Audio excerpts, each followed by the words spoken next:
আসসালামু আলাইকুম দর্শক, আবারও একটি রাউন্ড সিঁড়ি সম্পূর্ণভাবে আপনাদের মাঝে তুলে ধরলাম। তো আমি ঢাকা এবং ঢাকার বাইরে যে কোনো ধরনের ডিজাইনের সিঁড়ি তৈরি করে থাকি। তার মধ্যে এই রাউন্ড সিঁড়িগুলো কঠিন হলেও আমার কাছে খুব সহজ বলে মনে হয়।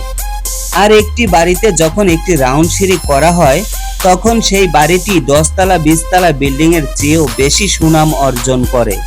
যাই হোক, আমার আগের ভিডিওতে দেখিয়েছিলাম সামান্য 8 ফিট বাই 8 ফিট জায়গার মধ্যে কত সুন্দরভাবে এই সিঁড়ি তৈরি করা যায় এবং বলেছিলাম আপনাদের প্রয়োজনে আমাকে যে কোনো সময় পাশে পাবেন।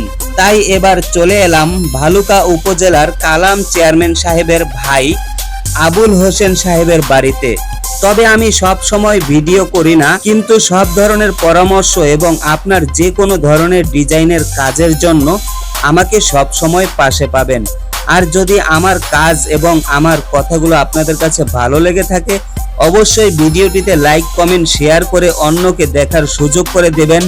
আর এই সিঁড়িটি কিভাবে তৈরি করা হয়েছে তা জানতে হলে পুরো ভিডিওটি দেখবেন।